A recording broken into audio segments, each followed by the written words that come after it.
बिस्मिल्लाहिर्रहमानिर्रहीम। अस्सलाम वालेकुम। कैसे हैं आप सब? उम्मीद करती हूँ आप सब बिल्कुल ठीक होंगे। आज की वीडियो क्लास 7 की हिस्ट्री की बुक पर है और आज की वीडियो में बच्चों में आपके साथ शेयर करने जा रही हूँ unit number 4 Muslims in south Asia Delhi सल्तनत। इसका जो पहला टॉपिक है जिसका नाम है मुस्लिम्स इन साउथ एशिया, इसकी रीडिंग आज की वीडियो में आपके साथ शेयर करूंगी। तो आप सब ने वीडियो को एंड तक देखना है। वीडियो अच्छी लगे तो लाइक कीजिएगा और चैनल को ज़रूर सब्सक्राइब कर दीजिएगा। चलिए बच्चों, सब बच्चे पेज नंबर 66 को ओपन कर लें। मुस्लिम्स इन साउथ एशिया, मुसलमान साउथ एशिया में। इस्लाम केम टू साउथ एशिया, अब इस्लाम साउथ एशिया आ चुका था। And south East Asia through Arab traders, और इसके अलावा इस्लाम कहाँ फैला? साउथ ईस्ट एशिया में। किसके ज़रिए? अरब जो अरबी तिजारतकार थे ना, उनके ज़रिए इस्लाम जो है वो साउथ एशिया और साउथ ईस्ट एशिया वाली रीजन में फैलना शुरू हो गया। Arab had extra trade relations with India before arrival of Islam.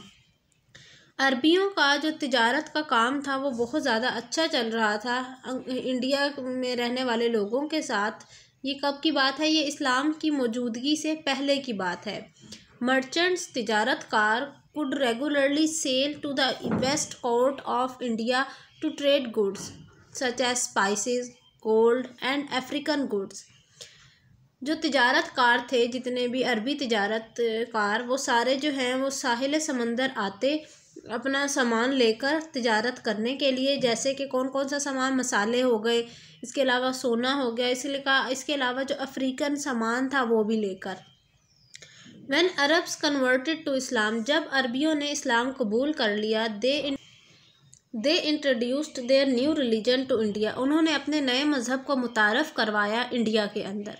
Islam continued to spread in India through Arab traders, missionaries and conversions. इस्लाम अब मुसलसल फैल रहा था इंडिया में, भारत में, यानी अरब के जितने भी ये तिजारतकार थे ना, वो तबलीग करते थे इस्लाम की आकर इंडिया में। During pious caliphate attempts were made to annex Sindh but it could not be occupied. Pious खिलाफत के दौरान बहुत सारी कोशिशें की गई कि सिंध को भी अपने जो है ना टेरिटरीज़ में शामिल कर लिया जाए, लेकिन वो ना हासिल हो सका। The relation between Arabs and the Indians were smooth, अरबियों और जो भारतीय लोग थे उनके दरमियान में जो ताल्लुक़ था वो बहुत ज़्यादा अच्छा था। However the seaborne trade of the Arabs in the Indian Ocean were threatened by Raja Dahir.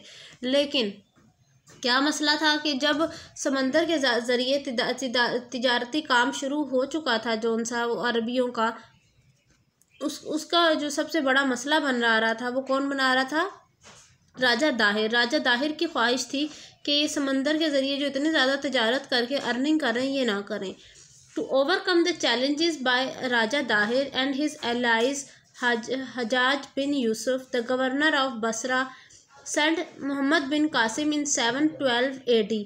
क्या हुआ कि राजा दाहिर, अभी ये जो राजा दाहिर और उनके दुश्मनों या उनके साथ मिले हुए लोगों की वजह से जो प्रॉब्लम फेस करने पड़ रहे थे उनको कम करने के लिए मोहम्मद बिन कासिम को भेजा गया।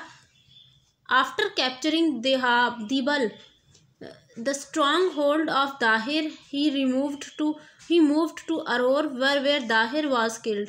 वो कह रहे हैं जब ऐसा हुआ कि दिबाल को जो है फतह कर लिया गया, उस टाइम पर जो राजा दाहिर थे वो अरोर चले गए और अरोर जाकर उनका कत्ल हो गया था।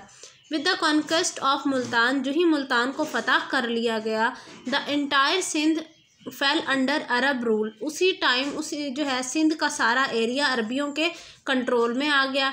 And remained so for the next 3 centuries, और अगली 3 सदियों तक वो जो है ना सिंध वो अरबियों के पास ही रहा, यानी अरबी ही वहाँ पर हुकूमत करते रहे।